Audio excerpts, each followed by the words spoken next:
In the New Testament, I will rather swing quickly to the book of John. Jesus said, I'm the way, I'm the truth, I'm the life. And he says, no one comes to the Father but by me. Beautiful stuff, isn't it? Okay, so it has its own interpretations, and there's a lot of it out there. But we've taken it in a different angle today.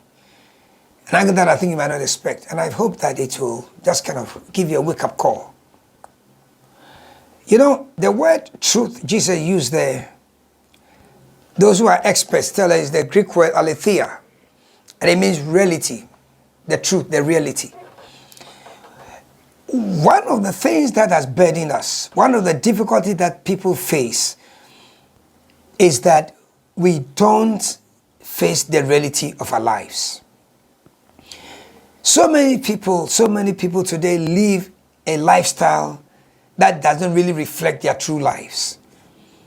And that is what something that people call true lies, paradoxically. I want to say to you today, make an informed choice and live a more truthful life. People are borrowing and wearing clothes that are not theirs. People are borrowing and wearing wigs that are not theirs. People are borrowing and wearing shoes that are not theirs. People are borrowing and wearing, trousers, belts, slip-ons. It's so bad I heard they even borrow bracelets and panties if they don't steal them in the first place. People are taking pictures and painting that this is where they live. That is a life others choose, people choose. But I want to encourage you to be real with yourself. It's so easy to do what everybody is doing. And I think it's kind of, fine. But at the end of the day, reality is reality.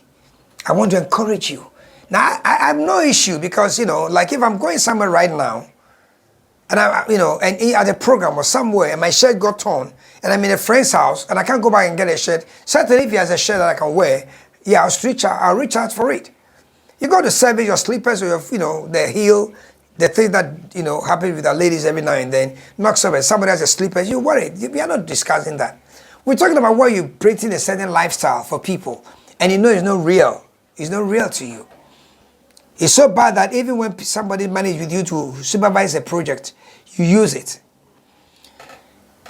And the person will come and ask you questions. Sometimes people do so much bad that even when people have genuinely had problems in managing something for somebody, they're even seen as crooks. All because of what they may have gone through before. But be real with your life. Jesus said he's the truth. He's the reality. Be real with yourself. And I've always held this thing. That when we give testimonies in church, when we say what God has done, we shouldn't say things he has not done yet. And I always have a sentence. I say that God does not bless exaggerations. He blesses, if God has given you something, he will bless you.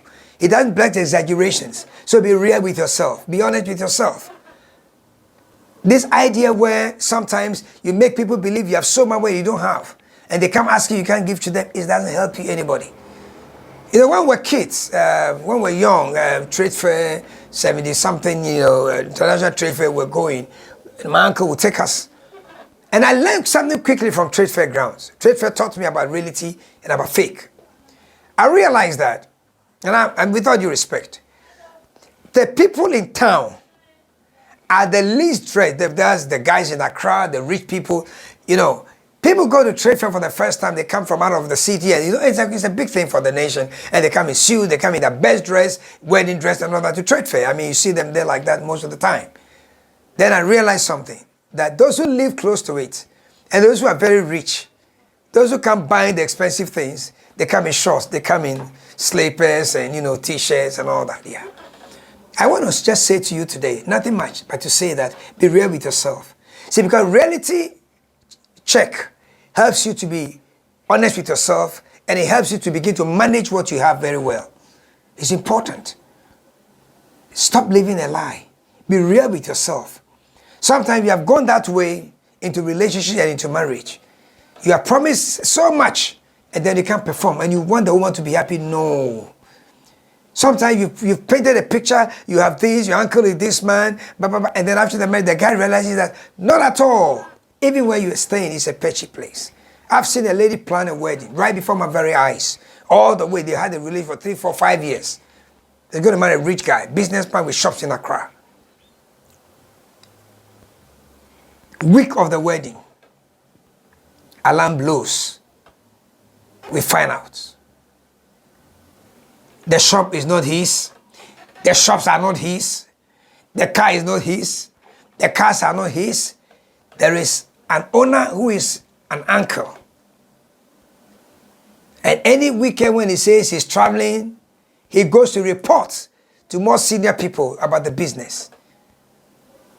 And where he lives was not his house. And here was a lady who has gone through the ranks of education, finished university, worked, strong Christian girl, spirit-filled lady, kept herself very well, and done the counseling, just days to engagement. Reality hits town. Let's be real. You have a choice to be fake. You have a choice to be real. Be real with yourself. Because it's only in your reality that you can put your case across to the Lord. Take it to the Lord in prayer. And in His arms, He will carry you and lift you up where you belong. Because you decided not to be happy anymore, not to be fake anymore, but to be real about your situation. If somebody truly loves you, I go back to Super Odi. Whatever you are, be real with yourself. It even gives you a chance to siphon the true people who care and who are interested in you as a person.